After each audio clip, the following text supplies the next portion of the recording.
साबिक वज़ीर दाखिला ख़ारजा हमारे साथ मौजूद हैं। बहुत शुक्रिया कसूरी साहब, आपने इस वक्त बोल न्यूज़ की ट्रांसमिशन के लिए वक्त निकाला। अब ये सीज़ फायर जो पिछले 2-4 रोज़ के हालात रहे, जिस तरह पाकिस्तान ने एक रिएक्ट किया और बड़ा कामयाब रिएक्शन दिया और भारत में घुसकर जो तबाही इस वक्त पाकिस्तान की जानिब से मचाई गई, जो कि ज़ाहिर एक रिएक्शन के तौर पर थी, कितनी बड़ी कामयाबी है पाकिस्तान की? कामयाबी ये है कि एक तो डिप्लोमेटिक नैरेटिव उनका फेल हो गया और एक जो उनको ये घमंड था तो उनकी बहुत बड़ी फौज है और उससे बड़े ये घमंड था कि हिंदुस्तान की इकोनॉमी बहुत बड़ी है, चूंकि है, लेकिन वो ये नहीं बताते कि वहाँ गुर्बत कितनी, बिलियनियर्स बहुत ज्यादा है और इकोनॉमी का साइज भी बड़ा है, लेकिन जो वहाँ के गरीब है शर्मनाक हद तक गरीब। तो हमें बजाय फोकस इस पे करना चाहिए, वो हथियारों पे हिंदुत्व के नारे लगा लगा के वो हमें डराने की कोशिश कर रहे थे। इसमें एक तो डिप्लोमेटिक फेलियर जो है वो हैरत अंगेज है। दुनिया के 3 पावर सेंटर्स हैं इस वक्त, एक है अमेरिका, एक है चीन, एक है यूरोपियन यूनियन। तो जहाँ तक अमेरिका का तो उनको बहुत सदमा हुआ है। पहले तो प्रेसिडेंट ट्रंप ने कह दिया छोड़ो 15 साल की जंग है, 1500 साल की जंग है, खुद ही सेटल कर लेंगे। लेकिन जब उन्होंने देखा कि ये चीज इससे दूसरा उनको और भी जो धक्का इंडिया को लगा, दूसरे बयान से लगा, जैसे इंडिया ने हमला किया है हमारी सिविलियन टारगेट पे, उस उन्होंने अंग्रेजी का लफ्ज किया इट्स अ शेम, मतलब शर्मनाक बात है तो हिंदुस्तान ने हमला किया है। ये इसके ऊपर तो वहां कोहराम मच गया, भाई इनके तो हमने बड़े जलसे कराए। अब की बार वो क्या था, अब की बार ट्रंप सरकार इन्होंने गुजरात में कराया और ये ट्रंप ने हमसे क्या कर दिया है, हमने तो कहा था हम चीन के दुश्मन है, तुम्हारे साथ मिलकर चीन की दुश्मनी करेंगे, और ट्रंप ने ये कर दिया। वह ये है, फिर आप देख लें यूरोपियन यूनियन, उन्होंने तो कमाल कर दी। उन्होंने जो बयान दिया इतना सख्त था कि जो हिंदुस्तान के वजीर खारजा है, एक्सटर्नल अफेयर्स मिनिस्टर, वो तो बिल्कुल गुस्से में आपे से बाहर हो गए। उन्होंने अंग्रेजी में कहा, तर्जुमा करूंगा, यूरोप थिंक्स यूरोप्स प्रॉब्लम और world's problem, but it doesn't think world's problem और यूरोप्स प्रॉब्लम। यूरोप ये समझता है उसके मसाइल यानी यूक्रेन सारी दुनिया के मसाइल, लेकिन यूरोप ये नहीं समझता दुनिया के जो मसाइल यानी हिंदुस्तान अपने आप को दुनिया समझे, हिंदुस्तान के मसाइल उसके मसाइल नहीं। तो बड़ा सख्त बयान था यूरोपियन यूनियन का, बगैर प्रूफ के अपने हमला कर दिया। चाइना ने तो कमाल ही कर दिया, उनके जो फॉरेन मिनिस्टर का वांग यी, और वो जो उनके कम्युनिस्ट टॉप लीडरों में भी है, क्योंकि सिर्फ फॉरेन मिनिस्टर नहीं है, उनकी पॉलिट ब्यूरो के मेंबर है, उन्होंने ऐसा कमाल किया। उनका पाकिस्तान की सॉवरेनिटी सिक्योरिटी जो हमारे लिए बहुत अहमियत के हामिल है, कोहराम बच गया हिंदुस्तान। तो ये डिप्लोमेटिक आइसोलेशन इस वजह से भी हुई, एक तो गलत अंदाजे लगा रहे थे कि जो हमारी इतनी बड़ी इकोनॉमी है, लेकिन उन्होंने कोई सबूत नहीं दिया, कुछ भी नहीं, इल्जाम लगा दिया। अगर ये मान लिया जाए, जब 10 वहाँ कैजुअल्टीज इंडिया कश्मीर में हो, वो भी 90,000 कब्रें कश्मीरियों की हैं, पाकिस्तानियों की तो खुदा ना करें उसमें से 90 भी नहीं होंगी, और 90,000 कब्रें हैं जो कश्मीरियों की है। बुरहान वानी कश्मीरी थे, पाकिस्तानी नहीं थे। तो आप जब भी कुछ होगा कह देंगे हमने किया, तो फिर जब होगा हमला कर देंगे। इसको नेगेट करने की जरूरत थी, जो पाकिस्तान के मिलिट्री ऑप्शन ने नेगेट कर दिया। तो एक तो ये हुआ कि जो डिप्लोमेटिक उनका था वो फ्लॉप कर गया। दूसरी, अब उनको 100 बार सोचना पड़ेगा कि हर किलिंग जो कश्मीर में होती है, और अगर वो कहते हैं अब जो सीज फायर हुई है और बातचीत खुदा करे हो, लग रहा है होगी, उसमें वो टेररिज्म डिस्कस करना चाहते करें, अभी आप तुम्हारी बात करना चाहते हैं, उनके बंदे हमने पकड़ लिए, हमारी जेल में बैठा कुलभूषण, उनकी ISPR ने रिलीज कर दिया वो जो टेप है जिसमें इंडियन मेजर कह रहा है कि हमारा जो है फलाने सिविलियन बस स्टॉप को हमला करो। शर्म से मर नहीं जाते कि तुम कहते हो सिविलियन, तुम तो कह रहे हो अपने एजेंट को कि बस अड्डे पे हमला करो ताकि ज्यादा सिविलियन मरे। ऊपर से जब हमारे बंदे जो ट्रेन जो इनकी इंटेलिजेंस से, इनकी कोऑपरेशन से करवाई गई, तो उनका आइडेंटिटी कार्ड देखे गए, उनकी देश के आइडेंटिटी कार्ड लोग, उनके माथों में गोलियां मारी। तुम्हें शर्म नहीं आई जब तुम्हारी मिनिस्ट्री ऑफ एक्सटर्नल अफेयर्स चुप करके बैठ गई? हमारे फॉरेन ऑफिस पे तो आई एम प्राउड, उन्होंने एकदम कंडेम कर दिया सिविलियन किलिंग्स को पहलगाम में। तो ह्यूमन लेवल पे भी पीछे रह गए, डिप्लोमेटिकली भी पिछाड़ दिए गए, और मिलिटरीली उनको ये पता लग गया है कि जितना मर्जी उन्होंने खर्चा किया है, लेकिन पाकिस्तान के अल्हम्दुलिल्लाह arm forces are one of the finest in the world. Yes, तो कुसूरी साहब, ये सारी स्ट्रेटजीज तो भारत की नाकाम हो गई हैं पिछले 20-25 दिन में। मकसद इनका क्या था? हासिल तो इनको कुछ भी नहीं हुआ। ये हासिल करना क्या चाहते थे? असल नुकसान क्या पहुंचाना चाहते थे पाकिस्तान? ये बिहार का इलेक्शन अदालत तहकीकात की कितनी अहमियत होगी, क्योंकि उसी को बुनियाद बना के ये सारी कार्रवाई इन्होंने की, जो कि पहले से एक्सपोज हो गई है दुनिया के सामने। लेकिन एक तहकीकात हो, एक वो डॉक्यूमेंट की सूरत में दुनिया के सामने आए, एक ठोस सबूत के तौर पर वो मौजूद हो पाकिस्तान के पास के देखें, ये एक बार फिर एक्सपोज हो चुके हैं। और ये फॉल्स फ्लैग ऑपरेशन था जो कि ऑलरेडी प्रूवन है, लेकिन किसी एक प्लेटफॉर्म पर ये तहकीकात हो जाए तो ज़्यादा बेहतर है। पाकिस्तान को ये डिमांड मुस्तकिल दोहरानी चाहिए। नहीं, पाकिस्तान को तो वेलकम करना चाहिए डायलॉग ऑन टेररिज्म। उसकी वजह है कि जब मैं वजीर खारजा था और एक अनफॉर्चुनेट इंसिडेंट हुआ था, हिंदुस्तान में किलिंग्स हुई थी, तो उन्होंने एकदम पाकिस्तान के ऊपर लगा दिया इल्जाम के पाकिस्तान ने करवाया।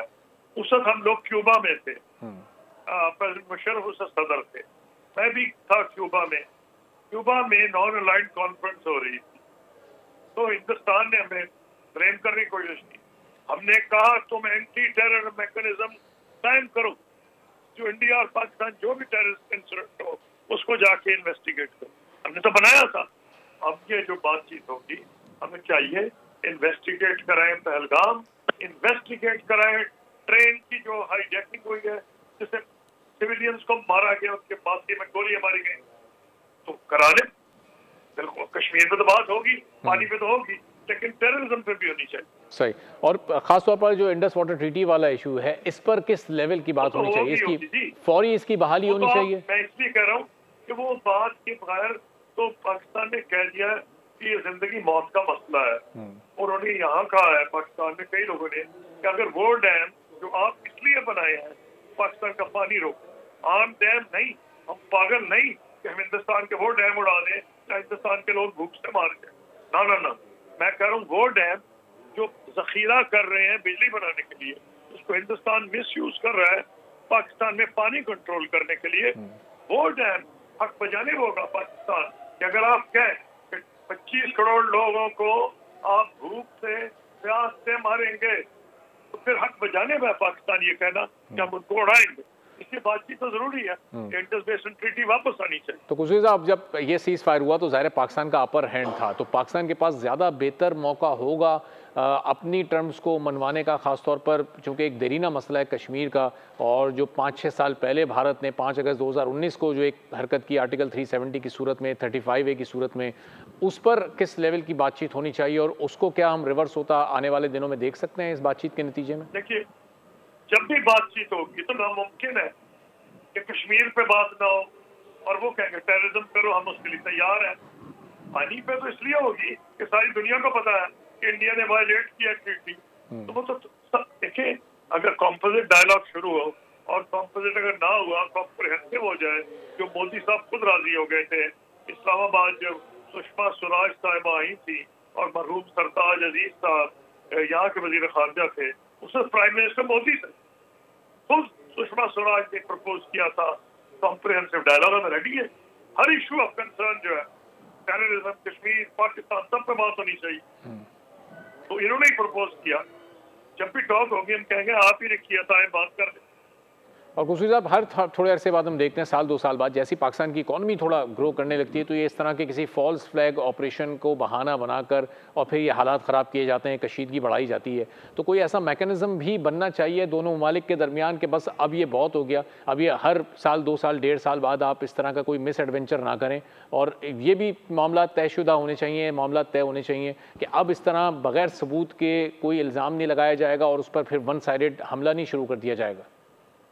उनको आज बहुत जबरदस्त 2 थप्पड़ पड़े उन्हें इंटरनेशनल कम्युनिटी की तरफ से। एक तो उन्होंने अपने बंदों का IMF में कि पाकिस्तान का जो आप प्रोग्राम है उसको खत्म कर दें।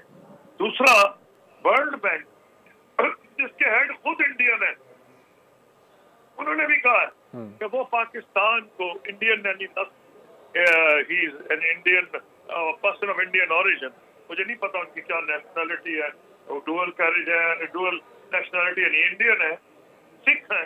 उन्होंने आज $30 करोड़ क्लाइमेट के ऊपर, कुछ मैं देख रहा था ये, तो दोनों तरफ से थप्पड़ रसीद हुए हैं IMF और वर्ल्ड बैंक। तो हिंदुस्तान को समझ लेना चाहिए कि बैनुल-अक़वामी बरादरी इतनी पागल नहीं कि ये झूठे इल्जाम लगाए, 5 मिनट में इल्जाम लगाए, प्रूफ कोई ना दे, पाकिस्तान का इन्वेस्टिगेशन कराओ न्यूट्रल, उस पर भी राजी ना हो। ये दुनिया इतनी पागल नहीं बने। और खुर्शीद साहब, इसमें हमने ये देखा कि जो इदारे IMF या वर्ल्ड बैंक जैसे जो टेक्निकल बुनियादों पर फैसला करते हैं, उन्होंने बड़ा अच्छा स्टांस लिया। वो किसी सियासी दबाव में नहीं आए, वो किसी भारत के प्रेशर में नहीं आए, जबकि भारत ने अपने तमाम असर व रसूख को इस्तेमाल करने की कोशिश की। तो ये कितनी बड़ी सुबकी इस वक्त भारत की दुनिया भर में हुई है कि वो गैर ज़रूरी तौर पर, गैर अखलाकी और गैर कानूनी तौर पर पाकिस्तान की ये जो प्रोग्राम्स थे इनको भी सबूताज करने की कोशिश कर रहा था। जी हाँ, इसीलिए मैंने हम कहा था कि उनको बैनुल-अक़वामी बरादरी की तरफ से जोरदार थप्पड़ लगे। मैं अमन का हामी हूँ, मैंने तो किताब लिखी है नीदर हॉक नॉर डाउन, और मैं इसका हामी हूँ कि पाकिस्तान इंडिया के आपस में मसाइल हल हो। हमने तो कश्मीर का मसला हल कर लिया था। तो आप बात करें ताकि भारत और पाकिस्तान में जो गुर्बत है उसकी तरफ तवज्जो दें। ये बड़े खुश होते हैं जी हमारी बड़ी तरक्की है, ठीक है, और बिलियनियर इनके इतने ज्यादा है कि शायद अमेरिका के बराबर है। जो इनके गरीब है, वो गरीब जो है सब ह्यूमन लेवल पे रह रहे हैं, पाकिस्तान से भी ज्यादा गरीब है। इनके 2 तबके हैं, एक निहायत अमीर, एक निहायत गरीब। तो मेरा कहना यह है कि let us come focus on poverty, education, health, ये लेकिन जो हिंदुत्व का गुमांड है, जनाब उन्होंने तो डोमिनेट करना है पाकिस्तान, बांग्लादेश, नेपाल, अफगानिस्तान, उनके नक्शे में सारे शामिल हैं।